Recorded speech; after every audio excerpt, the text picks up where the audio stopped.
শনিবার গভীর রাতে ব্যাপক ঝড় বৃষ্টি হয় উদয়পুরে। এর ফলে শহরের বিভিন্ন জায়গায় ছোট বড় গাছ ভেঙে পড়ে ক্ষতিগ্রস্ত হয় নাগরিকরা।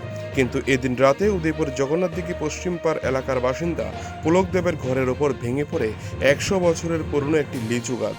গাছ পড়ার সাথে সাথে হঠাৎ ঘুম থেকে উঠে দৌড়ে প্রাণ রক্ষা করার জন্য ছুটে যায় বাড়ির উঠোনে। এদিকে গাছটি সম্পূর্ণভাবে ঘরের উপর ভেঙে পড়ার ফলে ঘরে থাকা সমস্ত আসবাবপত্র ভেঙে চুরমার হয়ে যায়। ক্ষয়ক্ষতির পরিমাণ দাঁড়ায় প্রায় লক্ষাধিক টাকার উপরে। এই ঘটনার খবর পেয়ে রবিবার সকালে উদয়পুর পৌর চেয়ারম্যান শীতলচন্দ্র মজুমদার ও বিজেপির আরকিপুর মণ্ডল সভাপতি প্রবীর দাস ছুটে যায় ক্ষতিগ্রস্ত বাড়িটি পরিদর্শন করার জন্য। বসতঘর ভেঙে যাওয়ার ফলে কোনো আসবাবপত্র ঘর থেকে বের করতে সক্ষম হয়নি পুলক। এইদিকে চেয়ারম্যান আশ্বাস দেন ক্ষতিগ্রস্ত পরিবারটিকে প্রশাসনিকভাবে সমস্ত রকম সাহায্য করা হবে এবং উদয়পুর মহকুমা শাসক জয়ন্ত ভট্টাচার্যের সাথে গোটা বিষয়ে কথা হয়েছে বলে জানান চেয়ারম্যান।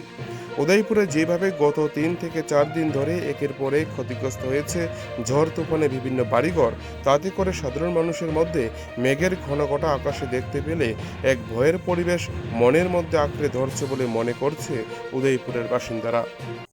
মিনিমাম 4টা থেকে 4:30, না 3:30 থেকে 4টার মধ্যে একটা আমাদের পুরনো গাছ, লিচু গাছ, প্রায় 100 বছর হবে। সেই গাছটা আমার ভাতিজা পুলক দেবের ঘরের উপরে পড়ে এবং সম্পূর্ণ ঘর তছনছ হয়ে যায় ভেঙে। তাতে অন্তত লাখানেক টাকা খরচ হয়েছে।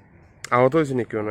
না, আহত হয়নি, তবে ওর স্ত্রী এবং বাচ্চা গতকালকে সন্ধ্যায় ওর শ্বশুরবাড়িতে চলে গেছে এবং রাতে ছিল একমাত্র আমার ভাতিজা পুলক ওই ঘরে। ঘরের জিনিসপত্র কি ক্ষতি হয়েছে? হ্যাঁ, প্রচণ্ড ক্ষতি হয়েছে এবং অন্তত মিনিমাম 80-90 হাজার টাকা হবে অন্তত ঘরের জিনিসপত্র, আর ঘরটর মিলিয়ে প্রায় লক্ষাধিক টাকার উপরে। কোন জায়গার ঘটনা এটা? আপনাদের বাসাটা কোন জায়গায়? উদয়পুর জগন্নাথদিঘি পশ্চিম পাশ। রাত্রিবেলা প্রায় শেষ রাতের দিকে 3টে সাড়ে 3টার দিকে আন্দাজ, যখন প্রচণ্ড একটা ঘূর্ণিঝড়ের মতন এলো, সেই সময়তে আমাদের জগন্নাথদিঘির পশ্চিম পারে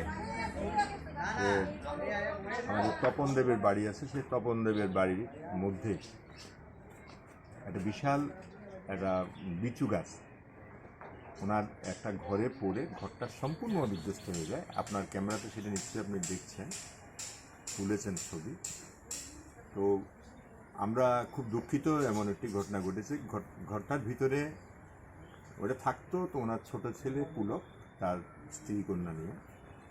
আর সৌভাগ্যক্রমে কালকে এই ঘটনার সময় তারা কেউ ঘরে ছিল না, কিন্তু এমন অবস্থায় সেটাকে করে রেখেছে, ঝড়ের কারণে হয়ে গেছে যে ভিতরে কোনো জিনিস আছে কি নাই এই কথা বোঝার মতো কোনো সুবিধা নেই।